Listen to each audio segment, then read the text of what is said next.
and welcome to another edition of NFL Studs. Today we are joined by a very special guest, but first, let me reintroduce my wonderful co-host who's having an excellent ice cream as we speak, Mr. Daniel Gill. How you doing over there, Dan? If we won trivia tonight, I'd be a little better, but always good when I get on with the boys. Always a good time to see you, Dan. Sorry your trivia team lost. It sounds like you were doing your best to carry them, but it was only so much one man can do. Always. And we are joined by rookie sensation, Zachary motherfucking Trueblood. Truebird. I'm sorry, Truebird. Yeah, that sounds about right. Anyway, Zach, how the fuck are you doing, buddy? I'm doing great. Doing real good. Good to see you out here. We're actually gonna be talking. Sorry, go ahead, Zach. No, I was gonna say thanks for having me. Yeah, we're happy that you're with us today. We're gonna be talking some Saints football, which followers of this podcast will know I have thrown nothing but shade towards the Saints organization, and rightfully so. But frankly, I don't have much bad to say about Drew Brees, other than the fact that he's been carving up the Buccaneers for many, many years, and I was happy to see him retire. But yes, we were going to go ahead and hop into our young man, Drew Brees. Before we do that, Zach, do you have any intro thoughts you'd like to share with the public here about our boy Drew? Well, no. Let's just jump in. Fair enough.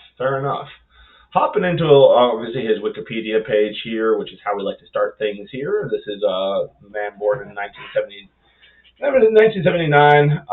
One of the best quarterbacks to grace the NFL football field.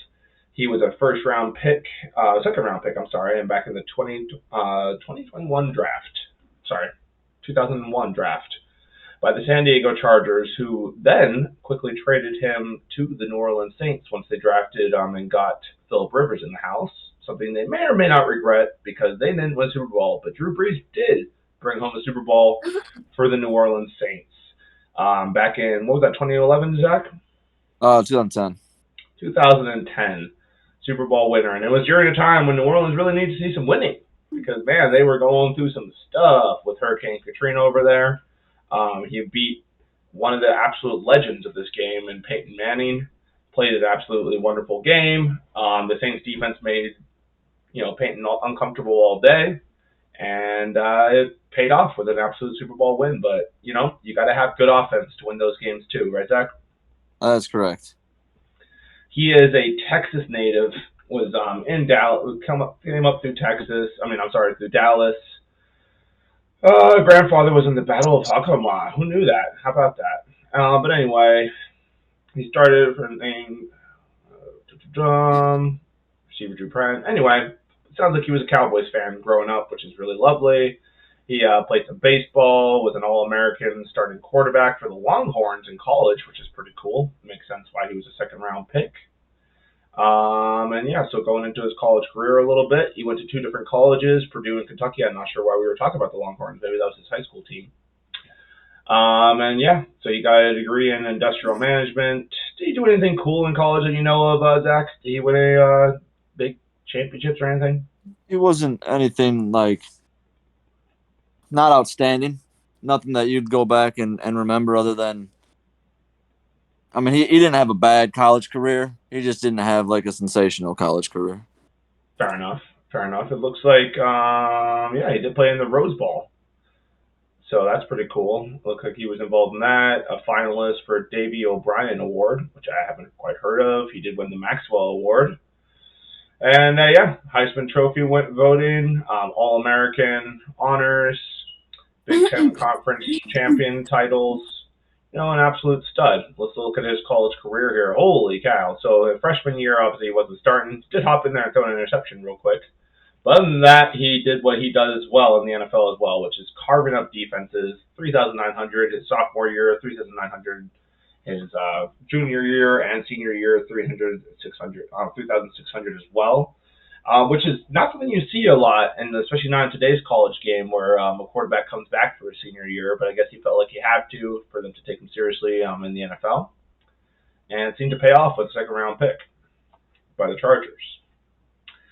So going into that NFL draft, like we mentioned, he was drafted by the San Diego Chargers with their first pick of the second round. Early career with the Chargers, he was over there for about 3 years as a backup to Doug Flutie. How about that? I didn't really realize that Doug Flutie had played for the Chargers at any point. But the dude was around. dude, that guy bounced around everywhere. He played in college. He played in freaking Canadian leagues all over. But Yeah. looks like he threw some yards, 20-yard pass to Freddie Jones. Had some good games his early going. The 2004 season, they drafted Drew Brees, as we had mentioned, which they had originally drafted Eli Manning, and Eli was like, I'm not playing for the Chargers, which is kind of crazy to me. That was probably the first time that's happened. Whole other podcast for that one anyway. Well, I mean, I think the more famous one's probably Elway with the Colts. Fair enough. He didn't want to play for the Baltimore Colts. Okay. But yeah, so pretty much after they did that, I guess they hung on to him for a little bit longer, but then they decided to go ahead and ship him off to the New Orleans Saints. Zach, how did you feel about that? Free agency. It was during free agency? Oh, okay. Yeah, because he hurt his shoulder real bad. He never thought he'd play again. Didn't think a team would pick him up, and the Saints gave him a chance, and the rest was history. Yeah, I think he tore it like one of the last games of the season because John Lynch tackled him when he was like going to make a throw. He stripped him and tore his rotator cuff. Oof. No, I think it was his. I think it was his labrum. Yeah. I think it was like there was some damage to his rotator cuff though. Yeah. But the interesting part about that free agency, the Dolphins were actually in on the Drew Brees stakes. I was going to say that. And funny enough, do you know who the Dolphins coach was at the time? Hold on. I think I do know this. Wasn't it Nick Saban? Yeah, it was Nick Saban. He was so adamant to the Dolphins ownership about signing Drew Brees, and they wouldn't listen to him. Like, talk about one of the NFL's what ifs. Right. Like, imagine if the Dolphins decided to pony up on that one. How about that? Like, remember?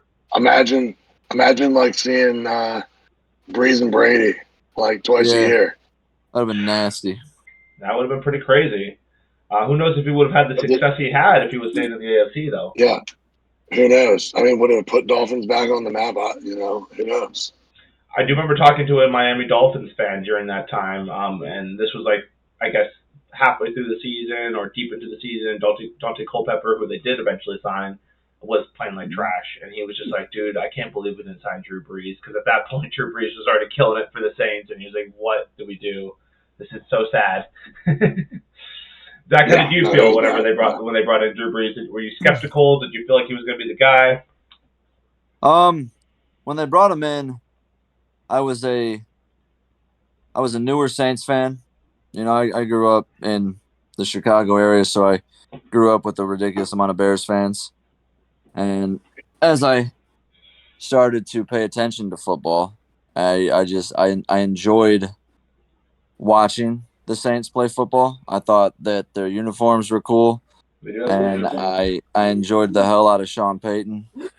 Yeah. And so when they brought Brees in, I didn't know much about him at the time. I don't think anyone did. No, I just knew we picked up some guy that was hit or miss, and I was curious to see what he would do, and I couldn't have been more pleased as a Saints fan. And he did start off hot, immediately going ahead and trashing the old poor Buccaneers, 31-14, which became a theme throughout his career. I'm not sure the Buccaneers had too many wins over him throughout his very long time with the Saints. Not many. Not many. Not to like twist that knife, but not many. Not many. It was kind of a bummer.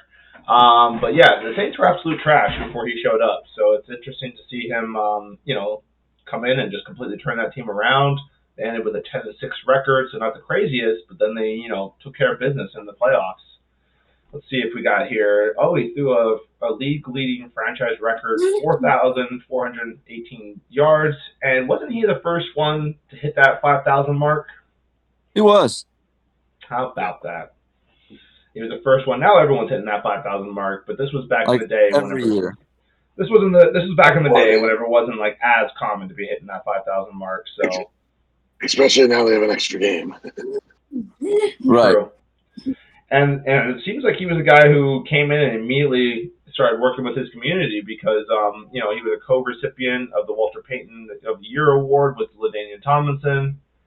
So that's pretty cool. I'm not sure I've heard of too many co-recipients for the Walter Payton Award, so that's kind of cool. Anyway, Drew Brees went ahead into his first playoff game against the Philadelphia Eagles in 2007. He had a pretty decent game, 30 out of 32, as they beat the Eagles. Go ahead. Is that the one where you got Reggie Bush killed in the backfield for that check down pass? Yes. Oh, okay. That is a legendary. That is on like all, and you look up NFL hits on YouTube, and that one definitely comes up. But they did ultimately pull off a very close win, 27-24, and then they went on to the championship game against the Bears. I'm sorry. So that was the second game against the Bears. That was the closer one. And that was against a very good Bears defense. That was back in the day when Urlacher and Briggs were wasn't their that the year the Bears went on to go to the Super Bowl? Well, no, I think that's the year that the Saints went on to the Super Bowl. Yeah, because because it says they lost in the NFC Championship game. The Bears beat them. Isn't that the year the Bears went on to the Super Bowl when they had Rex Grossman and they got smoked? I mean, it says the Saints held on to win 27-24. No, that was against the Eagles. Oh, okay. They lost to the Bears. I'm pretty sure that's the same year the Bears went on to the Super Bowl. Yeah, you're right. It says right here. So 39-14. So yeah, he did have a rough time. And he got hurt in the game. Yeah, his left elbow, it looks like. Okay, fair enough. So then it wasn't his first year that he won the Super Bowl. It was the following year that they won. Is that right? I want to say they went to the Super Bowl. No, I'm sorry. You said 2010, so I'm completely off. I think the Packers won it in 2010. I think the Saints went they did. The 2010-2011 season, so it would have been the 2011 Super Bowl. Okay, fair enough. But he did give that team some hope in a time when they really needed it because obviously with all that going on with Katrina. Well, not only that, but it goes to show how much a solid quarterback can turn around a team. Right. Yeah, absolutely. I mean, it's the most important position. I mean, they went from Aaron Brooks to Drew Brees. Yeah, I mean, Brooks was a bum. The only somewhat okay quarterback we had before Brees was Archie Manning. Yeah. I remember for years they had that Brooks guy down there. I miss him being a quarterback because he was terrible. That's who Drew Brees replaced. Right. They cut him in the offseason and signed Brees. And he never got another opportunity, it looks like. He probably bounced to some other teams and just didn't quite pan out, I imagine. Yeah, I think that's when they still had Deuce McAllister in the backfield. Yeah, the dude was a badass. Good old Deuce McAllister. I do remember that guy. Hell, that was probably before Ricky went to Miami, too. Yeah. Probably was. It looked like he had a pretty phenomenal year the following year, 15 yards short of the NFL record set by Dan Marino at the time. He passed for 421 yards and a passing touchdown against the Denver Broncos, Week 3. Offensive Player of the Month for that month of September. 34-3 win over the Oakland Raiders. Solid games out of him. He did finish with that 5,000 mark, so maybe that's what I was thinking of with the 2007 season, because he was the first one to go ahead and hit that 5,000 mark. So good for him. Although it does say he fell short of Dan Marino's record, so maybe Dan Marino was the first one to hit 5,000. Anyway. Yeah, I think you're right. Yeah. He was. I think Marino was. Okay, fair enough. So then he was the second one to hit it, which is kind of crazy that Marino did it back in like the 80s he was playing? 80s, wow. 90s. It's pretty wild that he hit 5,000. Dude, we could do a whole separate pod on Dan Marino, but it is kind of crazy that guy never managed to win a Super Bowl. Bummer for him. Yeah, I was just we'll just say that and leave it alone, because out of all the quarterbacks who have played who have never won a Super Bowl, Dan Marino deserved one. Absolutely. He'll always top the list. Oh, yeah. Sure. For sure. But then anyway, glory did come to the New Orleans Saints back in 2009. Pat McAfee talks about this all the time on his program, watching Drew Brees with his son. He has not so favorable comments about his son there, but it is kind of legendary seeing that picture of his son. I do remember even seeing that during the game. I wonder what that kid grew up to look like. Probably not as silly as he looked in that picture. But yeah, it was a huge win for him. Winning a Super Bowl is no joke, man, and it's actually the only one that the Saints have so far. They're a terrible franchise. But anyway. Stop it. He definitely ran that division for many, many years. I think this was during the time that what's his name, Michael Vick wandered off to jail, and the Buccaneers certainly didn't have anything going in those early 2000s. And Carolina had Jake Delhomme, didn't they? Yeah, Yep. Jacob Delhomme, yeah. So they were probably pretty good, but not quite good enough to compete with the Saints. So good for them, man, that they were able to pull off that win. MVP, Offensive Player of the Year, Maxwell Football Club, Burt Well Award, all kinds of good stuff for him. It continues on from here to go over his career, which we're not going to go into too much detail about because I do have another page that kind of talks about this. Overall, one Super Bowl champion, 2004 Player Comeback of the Year, Burt Bell Award. I'm not sure what that is. Alan Page, Walter Payton back in 2006. But just looking at these overall stats, man, the guy had 80,000 passing yards, 571 touchdowns, and overall a completion record of 667.7, which is insane. I'm not going to even talk about how many of those yards probably came against the Buccaneers, but literally every single time he played us, he destroyed us and would be in the 300 yards easy. But you guys beat us when it mattered. Well, this was bad. This was many, many years later when Drew Brees was quite a lot older. I mean, granted, we had a guy who was even older playing for us at the time, but still, quite impressive. This guy, he absolutely turned that franchise around. Kind of, are you a little disappointed that he didn't pull off more Super Bowl wins? I mean, they were good for so long. Yeah, he should have. The team should have. We had such a solid defense for so, and we still do have a solid defense. But when Breeze was with us, we had arguably a top 5 defense 5 to 6 years in a row, and just the way that they played, and the way that our offense was building and contending, there's no reason that we shouldn't have won more Super Bowls.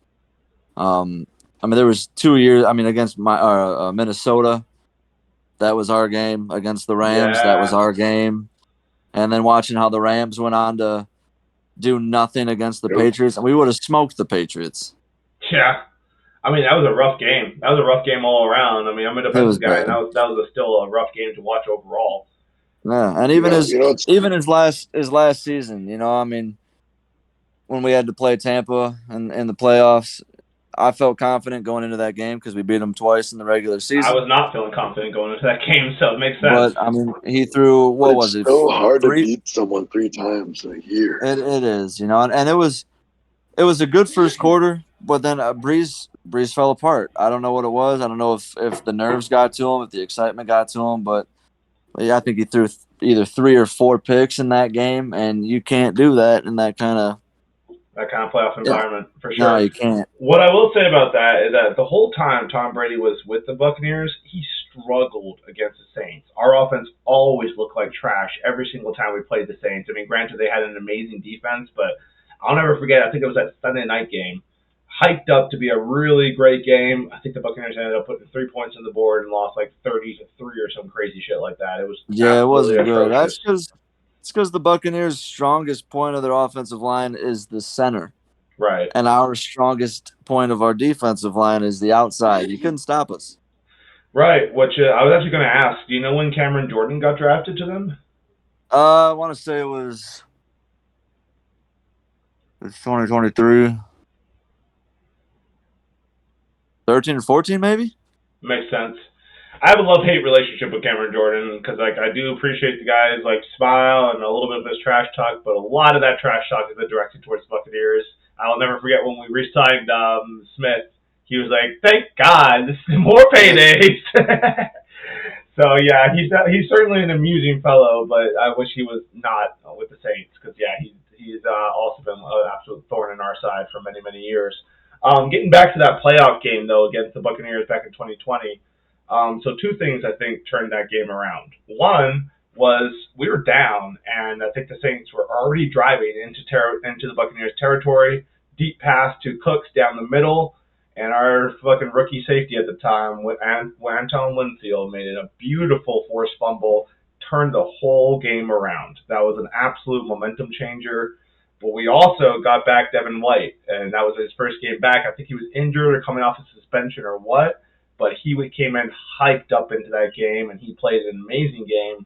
I have my reservations about White. You know, he might be on his way out, and honestly, good riddance to him because this past season was absolute trash out of him.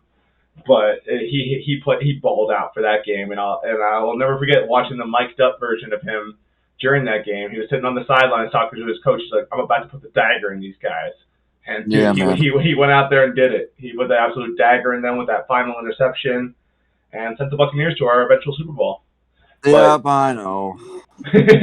But absolutely a legendary career out of Mr. Brees here, you know. And like as much as I dislike the Saints, I don't really have too much bad to say about Drew Brees, other than the fact that he was tearing us apart for many years. Always a class act. Yeah, Always and that's seemed like a nice guy. and that's like, especially now, you know, with the way the league is changing, you don't get many all around class act stand up Yeah. men who play the Right. game. Right. Absolutely. And He was Breeze never shied that. no, no. He was always a great guy. You know, always played the game the right way. Him and Sean Payton definitely had a nice little bond there, and they did well. And you know, 13 Pro Bowl selections is not easy. You know, sometimes the No, Pro Bowl is a little overrated. Sometimes it's just picked based on names. I don't think that was really the case with Drew Brees. I think he earned all 13 of those. no doubt. Only one All Pro selection. What seems like a bit of a robbery, if you ask me. Um, but overall, man, this guy was pretty freaking incredible. You know, just absolutely dominated throughout his career, and honestly, a story of resilience. You know, so like he was with the Chargers, kind of a mediocre career at that time, and takes that serious shoulder injury. You know, they decide not to re-sign him. A lot of guys might get messed up mentally at that point, not be able to push through, but not Drew Brees. Guy, you know, Yeah, came back from a hell of an injury and went on to have an amazing career. and you know, and I might be biased just because I'm a Saints fan, and Breeze came down to New Orleans to play, but you know, everybody calls Tom Brady the GOAT, and you can't take away the things that Brady accomplished because the dude's a machine. Right. But it took Brady longer to break the records Breeze set. And in my personal opinion, non-biased, I believe stats wise, statistically, Drew Brees is the best quarterback who's ever played the game. Stats wise, you might be right about that. He had amazing stats throughout his whole career, and like 571 passing touchdown passes, 80,000 passing yards. That's pretty insane, don't you think, Dan? Yeah, no, I mean, it's hard to argue with the numbers he put up. I mean, he was a model of consistency, Yeah, you know, year in and year out once he went to New Orleans. So, you know, and you got a kind of point. Like, he was breaking them early. Yeah, and kind of did it without like the best receivers. Like, so they had Colston like throughout most of his career. What's his name? Brooks, not Brooks. And Thomas. Cooks. Cooks. I was thinking. Or Cooks, Brandon Cooks. yeah, Yeah. he's still kicking around the league now, but he was absolutely on fire when he was with the Saints. But other than that, I mean, can you think of a lot of other big name receivers that he had the privilege of playing with, Zach? No, he's had. I think there was only 2 seasons where he had 2 elite receivers to throw to. Other than that, he had one, and then some schmucks who would just get open. Yeah. But Breeze was just smart. He knew how to play the game.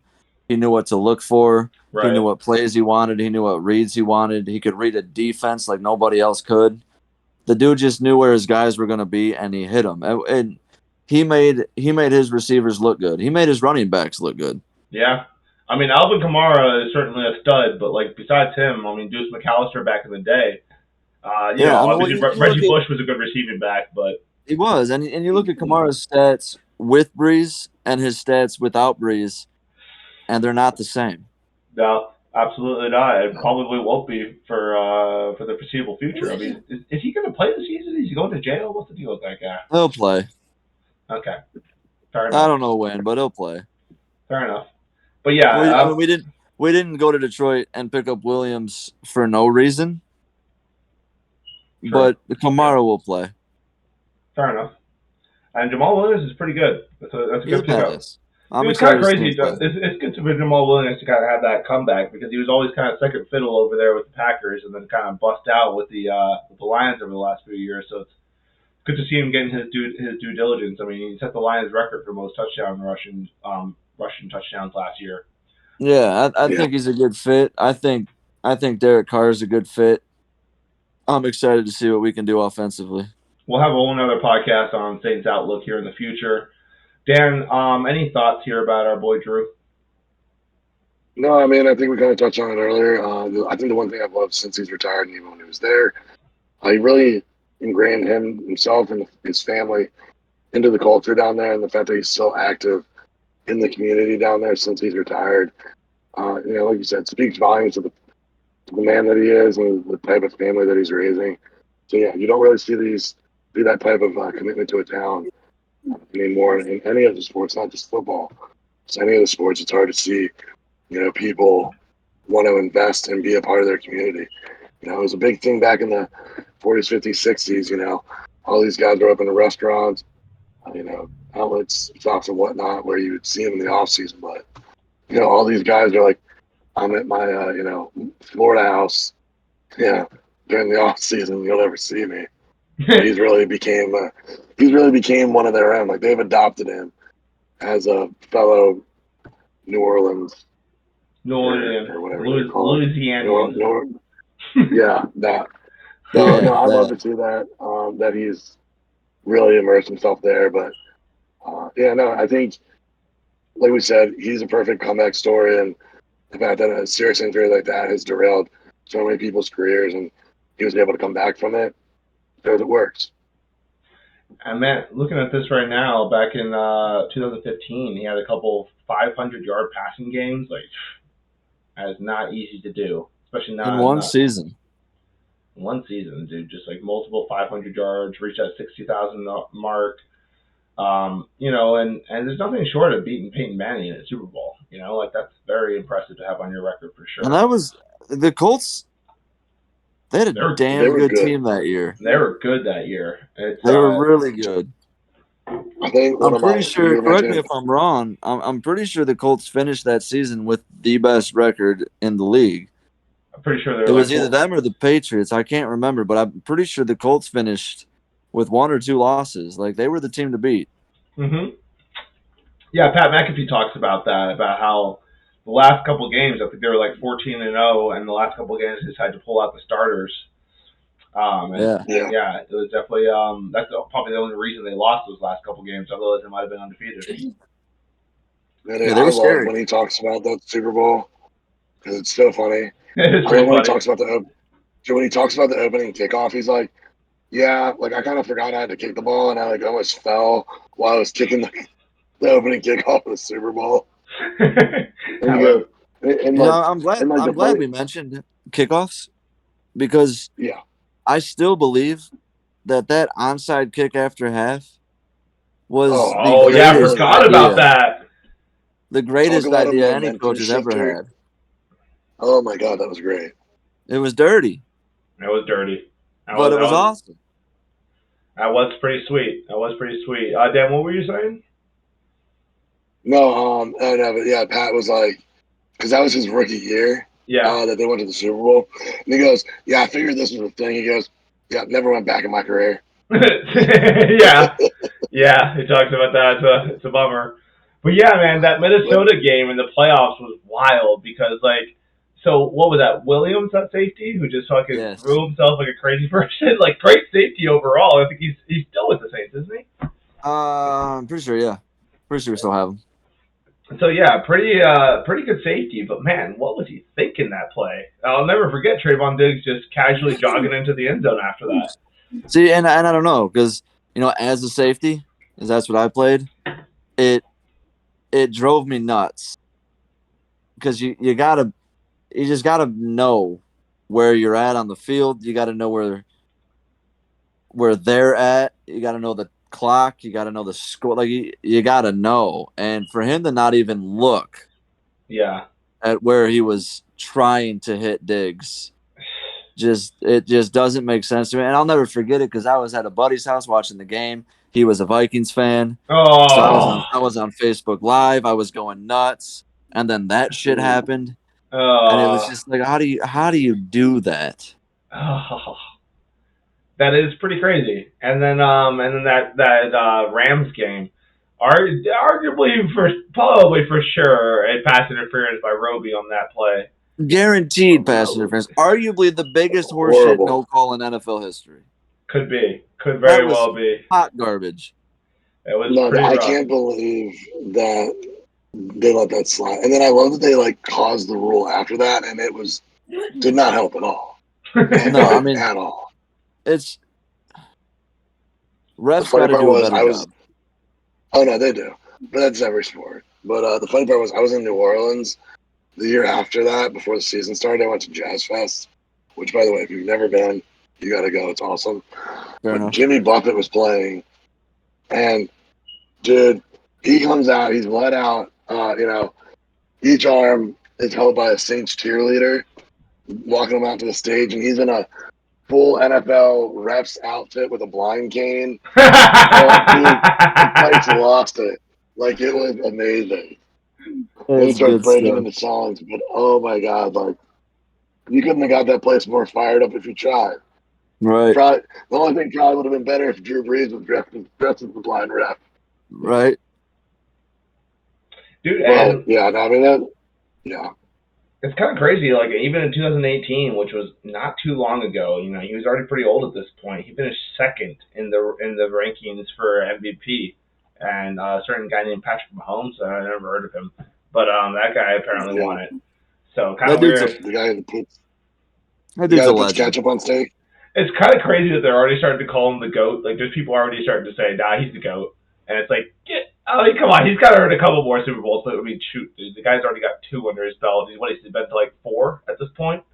Yeah, well, I mean, if you watch him, they're, if you watch Pat Mahomes, his rookie season and his second season when he started, the shit that he did, and he still does some crazy things where you're like, what?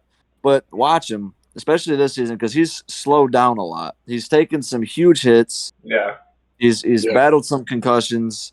He's slowing down. He's still playing caliber football, I mean, but he's starting to not do the scrambling shit that he's known for. So I don't know if he's gonna kind of plateau in the middle of his career and continue and to do. it's the same thing we saw with Russell Wilson and Newton. Yeah, Like running quarterbacks can only sustain for so long.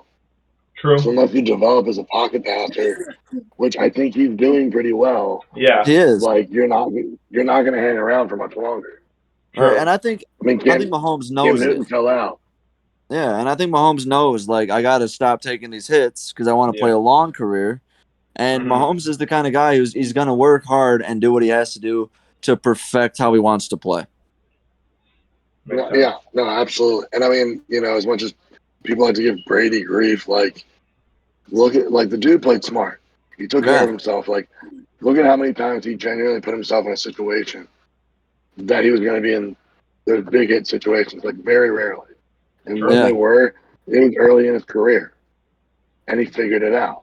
That and yeah. he held Pat out of the Super Bowl like a couple times. Didn't he beat him like twice in the AFC Championships?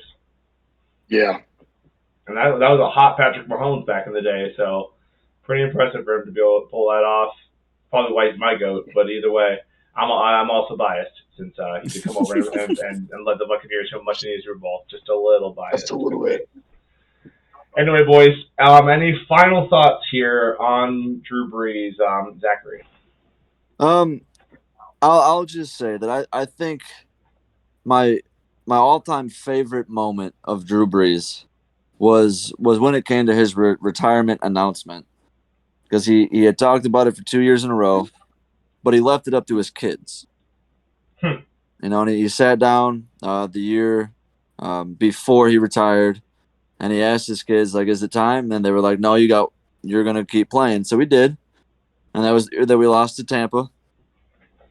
And then after that, he sat down with his kids again, and his kids said, "No, it's time. It's time to come home."